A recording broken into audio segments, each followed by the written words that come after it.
welcome to the Fellowship of the Films podcast. My name's Duncan, and with me I have Ryan, and today we'll be discussing Marvel's Werewolf by Night. But first, make sure to check out our socials in the About section of our channel and the description of this video, as well as to like, comment, and subscribe. Back to you, Duncan. So, Marvel released a special presentation, they call it, which was like a short movie. And this one was called, this first one I've seen of a Marvel special presentation, was called Werewolf by Night. Indeed. Now, we did a trailer review for that. So go check that out if you haven't seen that yet. Exactly. Now, if you did listen to that, you'll know that we don't have much background info. We didn't have and still don't have much background info talking about this character, the show, or anything. The characters in this, everything that went on. I don't know much of the story behind it in the comics or anything. No, I don't know. I don't know much of the comics and stuff. So we are reviewing this exclusively as the quality and how it fits into the Marvel universe. Yes. So if you're gonna be like, well, they did that in the comics, so it was okay there. I'm like, just don't quote us on the comics. I don't know the comics to this. Yes. Anyways, let's get started talking about it. So, Ryan, what are your initial thoughts about this? I liked it. Overall, this is like a breath of fresh air. We watched the last 7 episodes of She-Hulk, man. Or 8 actually, damn. And 7 were bad though. 7, yeah. Well, that 8th one was pretty good. But yeah, that's what I'm saying. Anyways, after watching She-Hulk for so long, like this is actually, I like this. This was a nice little special. It did feel kind of, the only thing is it felt a little short to me, but it is a special, so that's bound to feel a little bit short sometimes. But overall, like I like the style they shot it in. I liked the black and white. It was good. I liked overall it actually, like the first tag when I checked it out on Disney Plus, the first tag actually was horror, which is interesting.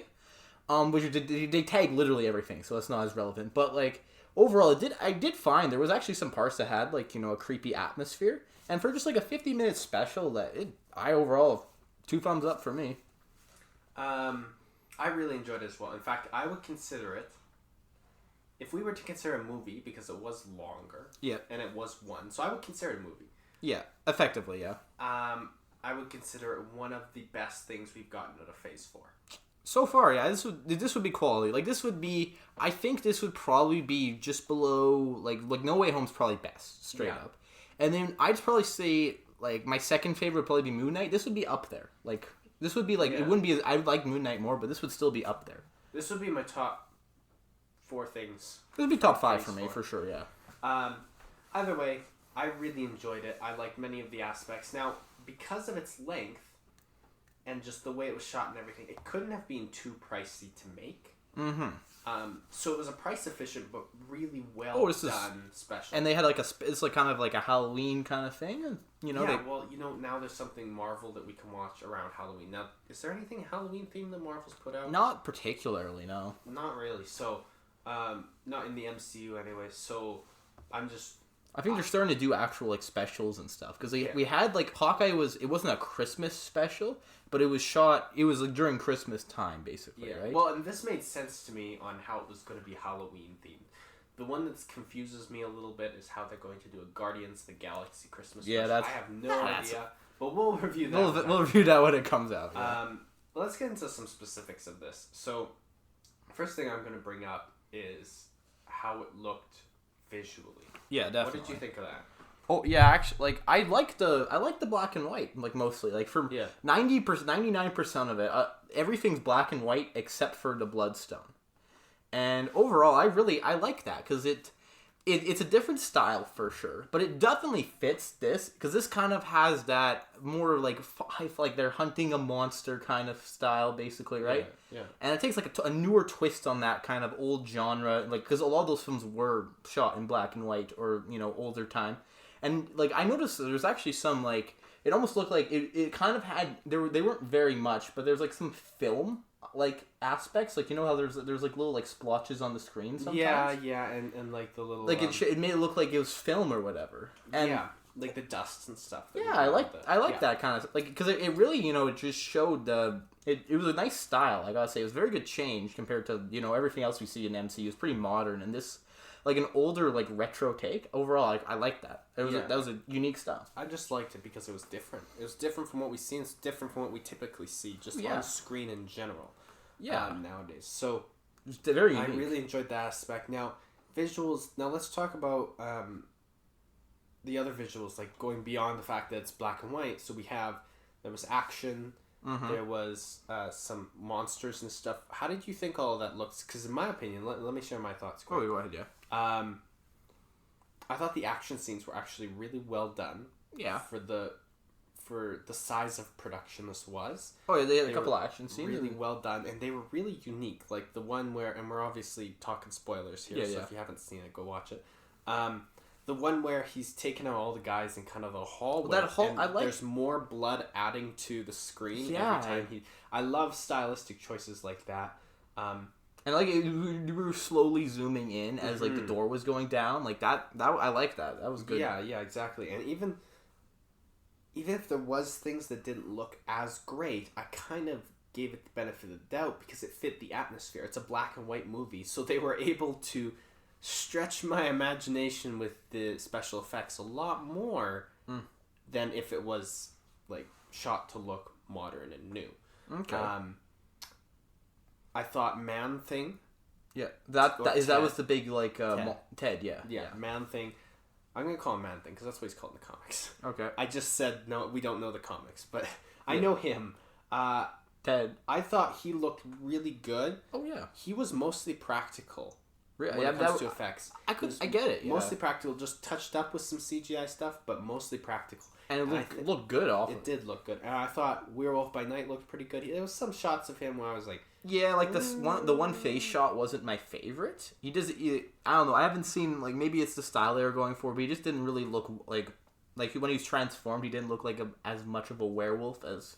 Yeah, well, it depends how humanoid of a werewolf we're talking, but I didn't have an issue with it, but that's the only thing that seemed a little janky to me. Yeah.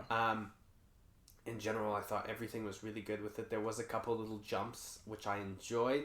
There was a lot more gore than I was expecting. Yeah, it wasn't super gory, I don't think, but for MCU, it was more violent than we're used to. Like when the sword goes through the lady's head or whatever she is, and she falls over. Yeah. I didn't know if that was that dude. I couldn't, to be honest. It was a long-haired elf person, so. Whenever it goes through their head, basically, like that actually was pretty brutal. I guess, like like comparatively to some of the other stuff we've seen, like and just in general, I thought visually it looked really cool to me. What about you? Overall, yeah, the visuals I agree with most of the stuff you say there. It's just visuals looked good. I liked how Ted looked. He looked pretty good, and overall, like I just. Especially like on the kind of overall just I like the visuals and stuff. Yeah, it just looked good. Then they changed to color at the end. At the very end, just for like just to I think they like showed like 2 scenes in color basically. Yeah, which I didn't mind. Kind of brought it back to reality. Mm-hmm. It made the whole movie feel like kind of like a weird dream, and then it brings you back to reality. Mm-hmm. So. Yeah, I don't know. I like that. It kind of showed, and like it showed you like like I like the main thing I liked is like seeing what like Ted specifically like what he looked like in the light comparatively to the dark. I liked it like seeing as more like a monster or whatever. Yeah. Because at first I didn't exactly like I'm not 100% like familiar with more of like the Man-Thing or whatever and the stuff in the comics. But. Overall, I think like I did like at first glance like when I see him like first when he was in like the shadows and stuff I didn't notice like like the mushrooms and like that kind of aesthetic in the black and white I thought it was really good. Yep. It was really brutal at times. Like I'm just thinking, it wasn't that violent when you think back up, but there was a lot of moments that for the MCU I was like, oh that's brutal. Like when she shot. We the guy's thing with the crossbow, yeah. It's like there was a lot of moments like that where I was like, "Oh, this is a little bit more than the MCU's used to." Yeah. Which made me feel optimistic for like I think we've chatted about on here about the Blade movie, but if the Blade movie was similar in tone, if they run if they could run a TV-14 for Blade, like maybe not TV for, not like TV equivalently, if it was equivalent to this in violence and tone, I think that would be awesome. Oh, that would fit, yeah. Then again, they were allowed to do a lot of the blood and violence because it was in black and white. Oh, that might be part of it, but still, like, you could. I didn't think there was anything that out of place that you couldn't run. Like, it wouldn't hit that you could probably still fit into 13A if you tried hard enough. Like 14A, yeah. No, even like PG-13 or whatever. PG-13, yeah. Like, this is definitely if you I could see it. But overall, I liked it. It was a good little special they had. Yeah. So, do you have anything else to like? What else? I have a couple things. Yep. So, this actually like opens up a lot of questions and stuff for me. It's like because there's this little society of these like now most of them are dead now, but all these like monster hunters or whatever, right? And like they were taking out the I don't know if how much they're gonna tie this in, because if it's like a special or whatever, I don't know how much they're gonna tie this into the actual like overall overarching MCU basically, right?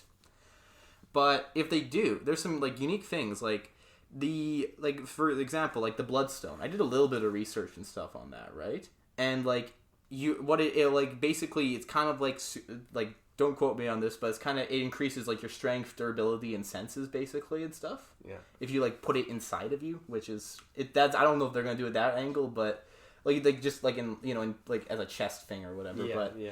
I don't know if they're gonna do that angle, but that could be unique. Like if you could have like if for some reason like Elsa Bloodstone's like I'm gonna go out and fight people. I guess I don't know.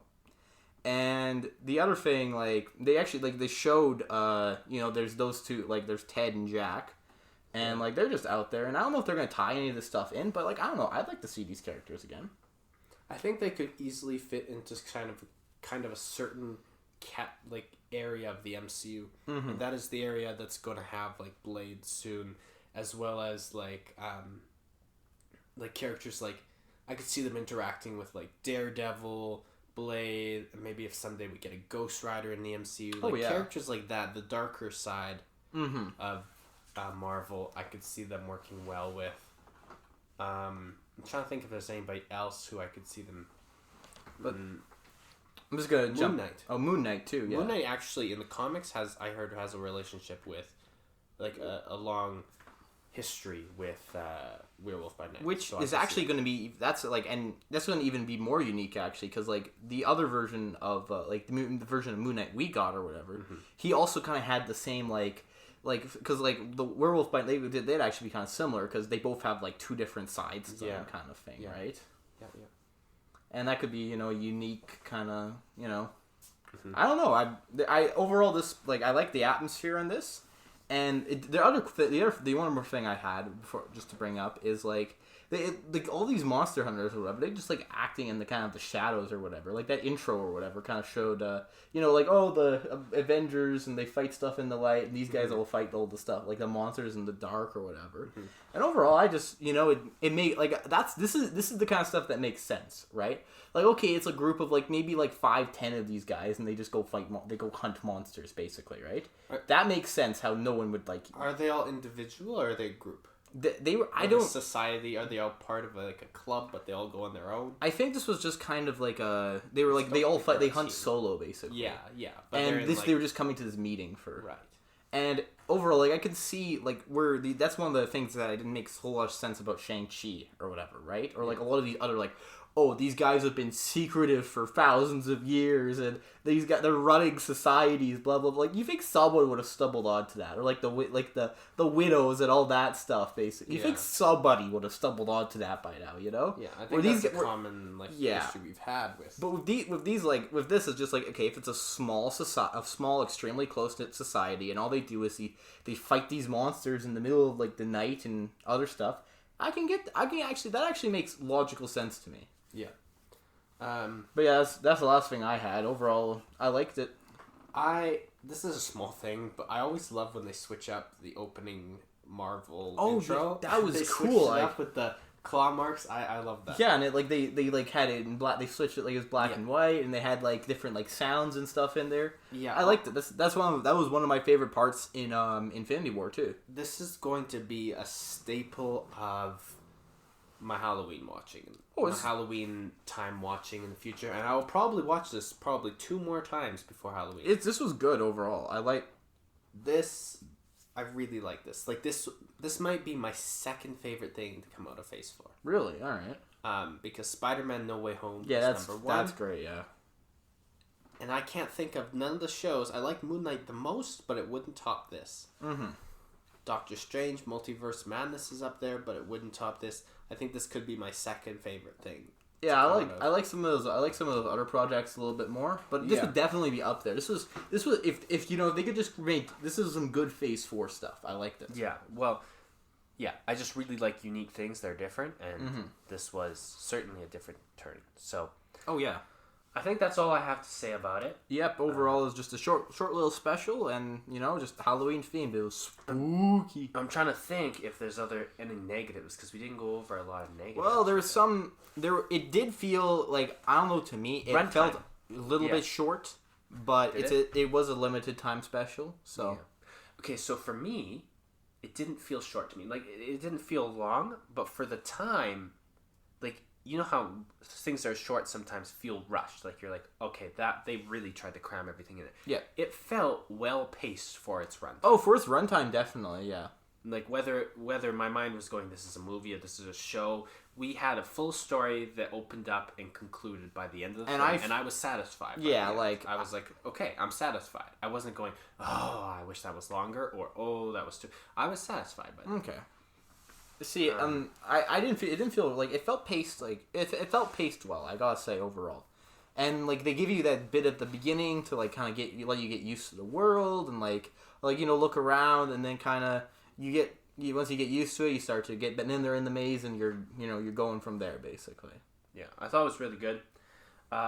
So if you don't have any other thoughts, I know I thought it was overall. Gotta say, this would be great. Great out of 10. Yeah, you know what? We've been doing shows so much, I forgot that I can rate this out of 10. Yeah. There's not going to be any future episodes. You know what? I would say for this one, I'm going to give it a solid 8. 8 out of 10. Like, I agree, yeah. So everybody, go to Disney Plus if you haven't watched it, and watch it. Highly recommend. Amazing. And if you did watch it before coming to this episode, good job. Comment your favorite Go watch part. it again. Comment your favorite part in the comment section. Yeah, for sure. Let us know if there's any topics that we didn't mention. Let us know. And that'll be it for today. Have a good night, everybody. And like we've said before, follow us on our social media and subscribe to our channel. All right.